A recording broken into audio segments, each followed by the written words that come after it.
That time of the year has come and passed. That big end of the year window where we see many of our favorite major AAA titles release and battle it out for our time, praise and attention, all to be crowned the game of the year. And what a year 2022 was, with some incredible releases from the monolithic Elden Ring to the snappy Neon White and the wondrous Xenoblade Chronicles 3. But that's not why you're here. There's one major title that released that we're all sitting on the edge of our seats, we're all waiting in anticipation for. That's right, Ragnarok is here. I do not need you to protect me. You sure about that? Pretender God! For the old father! Death can have me when it earns me. When I think about God of War Ragnarok, one thing that really sticks with me is how much of the old stuff we love is there and how much they've polished up and added to the game. In many ways, the jump between 2018 to Ragnarok reminds me of the jump between Halo 1 to 2, adding more depth and polish to the combat systems, letting us control and explore new characters, and ultimately making a game that is familiar feel different and fresh.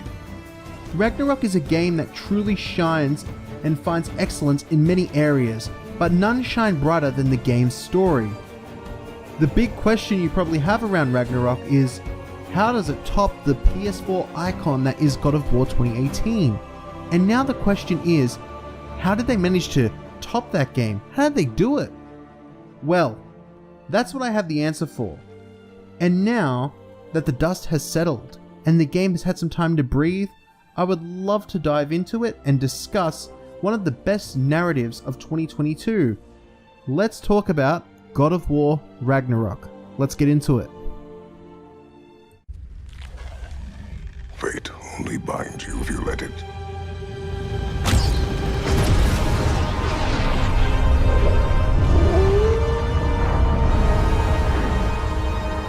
Do what is necessary. Not because it is written.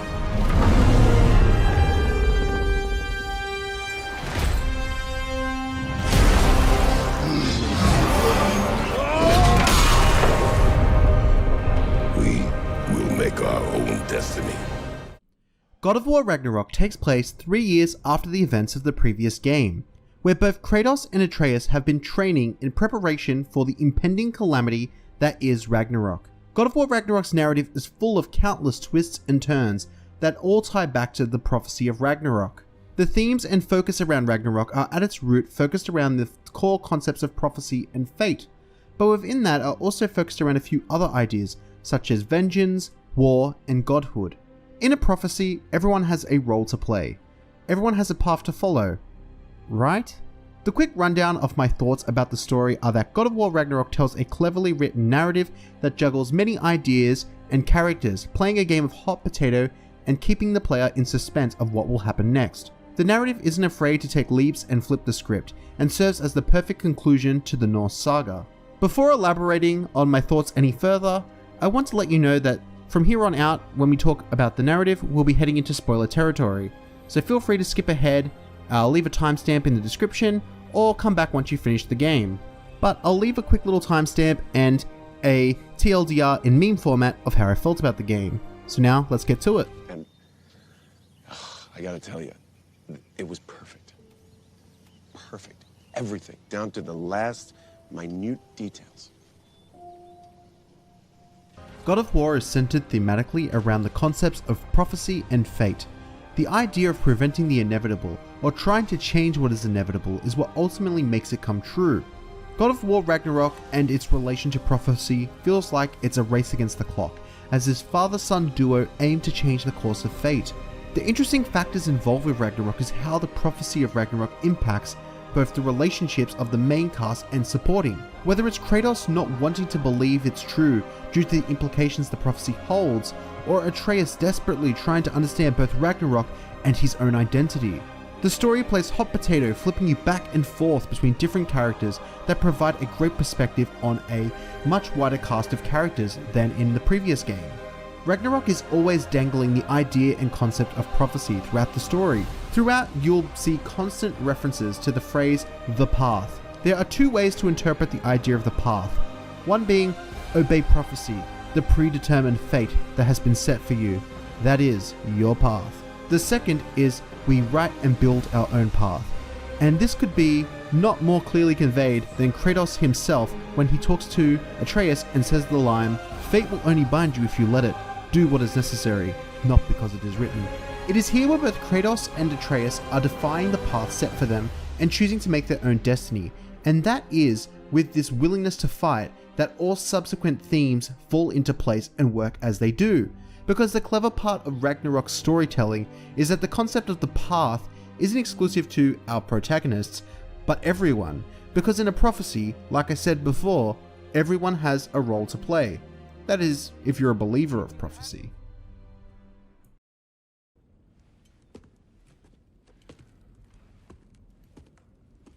Don't take all day.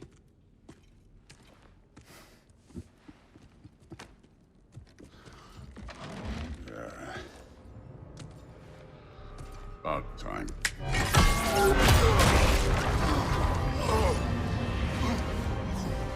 I've been waiting for this. You're not from here. We got a tradition called blood payments. It means I get a piece of you for what you took from my family. You'll pick it up. In God of War 2018, the theme of severed relationships amongst family is thoroughly explored, and in many ways, God of War Ragnarok takes many of these relationships and reinforces it through the theme of revenge. This quest for vengeance stems from the bloodshed in God of War 2018. One prime example being Freya and her hatred for Kratos after the loss of her son. Some other examples include Thor and his hatred towards both Atreus and Kratos for the death of his sons too. And arguably the most important example being Sindri's loss of his brother Brock towards the later end of the game, and that fostering his hatred for Odin and his resentment towards both Kratos and Atreus. If you look throughout God of War's story, there are many relationships that focus on this theme of vengeance and coming to the realization that it won't bring justice or salvation. This can be conveyed through an exchange between Kratos and Freya, where he tells her once their mutual goal of stopping Odin comes to an end, she has the right to kill him, but it won't bring her peace. The reason why this theme of vengeance works so well, particularly when it factors in Kratos, is that it cleverly flips the script. Where Kratos was originally a god-killing monster avenging his wife and children, he is now the one who has taken from someone else. There is a pivotal scene towards the end of the game where Kratos is in a fight with Thor, and they have a conversation, and during an exchange, Kratos tells Thor they have to put aside their differences to stop this violence for the sake of their children and family, and Thor is able to let go of his want to kill Kratos. Another more prominent example throughout the game is Freya. Throughout her ventures with Kratos, is slowly able to move on and forgive and let go of what has happened. But there is one character who is never able to let go of their rage, their anger, and ultimately goes through with their vengeance. And that character is Sindri, who in the end is the one who ends up killing Odin, and is the one character in the game after achieving revenge and the story is concluded, is left empty without peace. He's just a bitter, broken character. And I think that this speaks to the idea of vengeance throughout the game. One final note on this theme is just how cleverly crafted it is, taking an old theme from the first game, severed relationships amongst family, that are eventually reformed, and then refactoring it in to Ragnarok through the lens of vengeance, as loss occurs with these relationships, leading a person down the path of vengeance and having them have to overcome this, and this all filling into that broader theme of prophecy. You don't really want war, do you, Kratos? All that blood on your hands, on your son's hands. I want peace as much as you do. Perhaps we can find it together. He's lying. I know. God of War makes excellent use of the concept of war, and uses it in a very clever way, through a variety of devices. The first and most obvious being providing perspectives of both sides of the prophesized war, Ragnarok, where you'll be exploring many of the characters of other realms as Kratos, aka Team 1, and then exploring Asgard as Atreus, aka Team 2. The game makes good use of showing that there is no black and white, good or evil side, showing that the right side is something that is subjective based on perspective. This can be perfectly conveyed in the following exchange between Atreus, Tyr, and Kratos, where Atreus asks about helping the Light Elves in the previous game and proceeds to ask the question to Tyr, did we help the wrong side? Here's the clip for some more context. Dark Elves. All this time, I thought the Dark Elf came... I thought all the Dark Elves were... Tyr? Yes? Did we help the wrong side? Are you certain that's the right question? What's the right question? Is there a right side? Exactly. What do you think, Atreus? Is there a right side in this war? I don't know. Then perhaps you shouldn't pick one. These types of questions and moments can be found throughout all of Ragnarok, and are all questions brewing and building towards Ragnarok itself, which is ultimately a war of the gods. Whilst we're on the topic of gods, let's explore them a bit more thoroughly, with the next theme, a god of war. I know you. God Killer. What is it you want from me? Is it a god of war you came to find? God of War Ragnarok explores the values and principles of a god, as they are generally perceived by Kratos as nothing more than a deceptive, brutal monster who is typically self-motivated, himself included. However, Ragnarok and the broader Norse saga make excellent use of a god and their values through the contrast between Kratos, the Greek god of war, and Tyr, the Aesir god of war. It juxtaposes both of these gods of war through ideology, values, and principles, particularly early on, conveying and reinforcing that Tyr fought for peace and was a god that was loved and idolized by people, rather than feared. Again, this is a completely juxtaposed position to Kratos and his character. Or is it?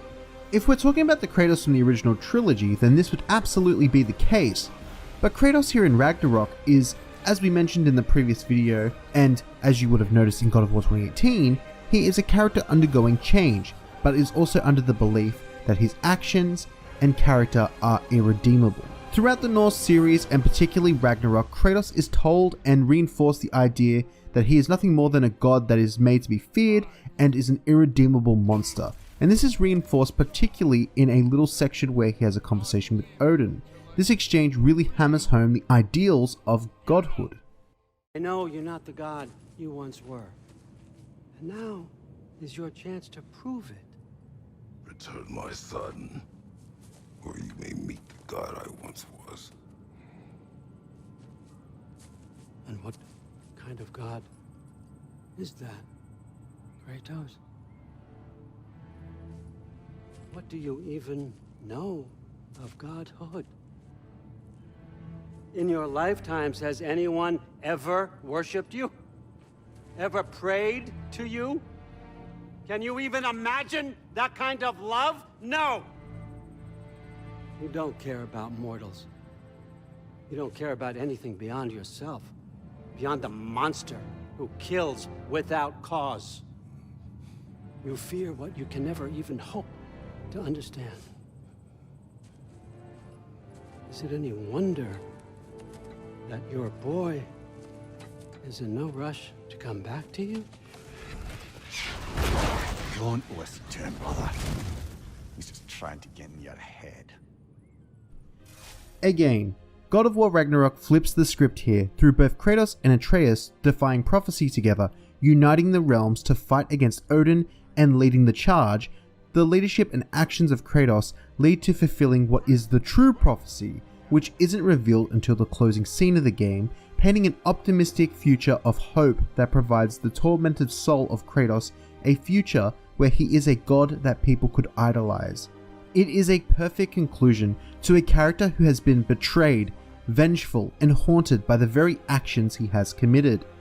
In Ragnarok, Kratos develops into a character who puts his actions above his own desires, and ultimately finds peace and redemption. Where God of War 2018 is a tale of change, Ragnarok is a tale of redemption and purpose, with Kratos becoming a god he couldn't believe existed. As much as I love Kratos, I feel like the way Ragnarok concluded Kratos' character arc I wouldn't be sure if I wanted to see him return. It feels like Ragnarok is the perfect send-off and conclusion to his story, and what a story it was. Ragnarok truly is perfection in both writing and character building, and is narratively and cinematically one of the best stories of 2022, if not the best.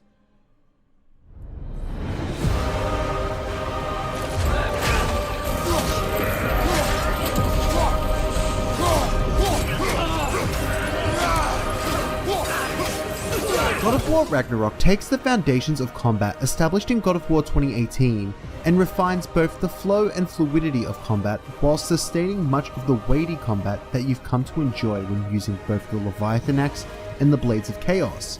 The block mechanic has also seen a facelift, with a circle that appears around enemies' attacks, giving the player a more visual window of time to react and block attacks, creating a more clear parry system. One area where God of War Ragnarok has seen improvements is in the variety of enemies that are present in the game, with many of the returning enemies from the first game, with some new welcomed additions to spice up encounters. These stem from wildlife to mythical creatures and other undead looking creatures. Most of the combat mechanics in God of War Ragnarok feel a lot more fluid, with a variety of abilities and attacks readily available that only strengthens each incremental ability or weapon that you unlock throughout your travels, which we'll dive into shortly. God of War Ragnarok can feel like it's borderline a fighting game at times, with a continuous chain of attacks that blend together so seamlessly as you pummel, juggle, and mince up your enemies. I would say that this change in feeling is more than likely attributed to the director of God of War Ragnarok, Eric Williams, and his love for fighting games, alongside his previous experience working on fighting games. On a recent episode of the Friends Per Second podcast, Williams would go on to detail fighting games and discuss many of the technical little mechanics involved in fighting games that a player would need to pick up in order to master. He would further elaborate on how himself and the team would want to apply this same level of mechanical depth into the combat structure of God of War, allowing more room for combos and comboing spectacle for those able to master the tools of the game. The game systems found in God of War Ragnarok are familiar to its predecessor, but have a few new enhancements, expanding the player's options and abilities further. Weapons in God of War work much like how they did in 2018, with 2 slots being equipable for both light and heavy runic abilities, and also a handle, which is an upgradable thing that can change and more or less just a stat increase. There is also more than one type of shield that you can equip and upgrade, which comes with unique perks and stats to tailor more to your playstyle. There is a much broader category of skill trees to continuously evolve, the movesets of the characters that are playable, and also the weapons and runics and armor that you can provide for them too. Given that there's more characters, there is more range of equipment, but it ultimately is fairly familiar. The gear systems in Ragnarok don't reinvent the wheel, but further refine and polish up, adding a few new things to the existing systems of God of War 2018. And you know what? That's perfectly fine. They're engaging and do provide a way to customize and tailor the player's experience. And in Ragnarok, I'd say there's a wealth of weapons, shields, armor, and abilities to enhance the level of player expression during combat. The exploration in God of War has overall seen a pretty substantial facelift, with it still maintaining the semi-open world structure found in previous games, but with more little stopping points to explore and more puzzles and puzzle variety to keep the game fresh and interesting. The puzzles found throughout God of War Ragnarok are fun little puzzles that aren't too difficult, especially around release when Mimir would give the solution instantly, which would be a tad bit annoying. The puzzles make clever use of the elements and the core mechanics tied to each of the weapons available throughout the game, and not all puzzles you encounter will be immediately available, encouraging you to come back and revisit areas when you need to take a break from the main questline. Like in the previous entry, there is a wealth of side quests, and many in Ragnarok become available early on in the game, nudging the player to diverge off the beaten path and explore or take a break from the main story. Many of these quests do provide meaningful little side stories with simple enough objectives, but are neatly in some way tied back to the major themes of the game.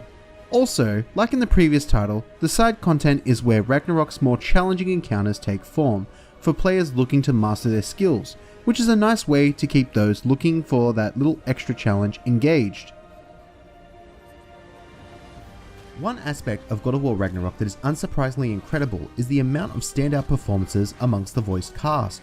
Some notable ones to me being of course Christopher Judge and Sunny Soljic, but also Danielle Baisadi, the voice actress for Freya, did an outstanding job, really nailing the mixed emotions of that character and bringing it to life. The overall voiced cast for this game were outstanding and nailed their role, creating the proper tension, conflict and care between each of these scenes that was required, and bringing to life the cinematic narrative of Ragnarok perfectly. God of War Ragnarok's soundtrack is composed by Bear McCreary, the same composer for the soundtrack of God of War 2018, with many re-editions of the tracks from the first game that come in much more grander and impactful than before. How he managed to make this soundtrack go harder than it did before, I honestly don't know how he did it, but he did. With more grand Nordic orchestral epics to really hit home the cinematic spectacle that is God of War Ragnarok. God of War Ragnarok, for a game that is releasing on both the PS4 and 5, looks incredibly good. Considering that the game is releasing on previous gen consoles and we are 2 years into the next gen, this game runs solid and consistent both frame rate wise and also provides many fidelity and performance options. I've seen people complain over the reuse of animations and complain that the graphics aren't revolutionary, but I'm telling you, load up this game on a 4K TV and these environments look beautiful. It's stunning to look at. I replayed God of War prior to Ragnarok's release, and whilst it's 2018, it still looks incredibly good, and Ragnarok blows that out of the water. Simply put, these environments are incredible, the realms are gorgeous, mystical, mythical, grand places rife with varied biomes to explore and distinguishing features. The game looks stunning, and I think to complain about this game visually is just to be extremely nitpicky over nothing, really. It looks great.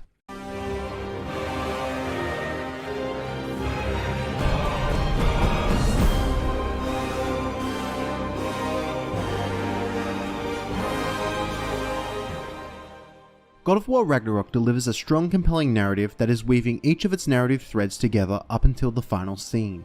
It is a game that should be celebrated for its brilliant writing and clever portrayal of the source material that it pulls from.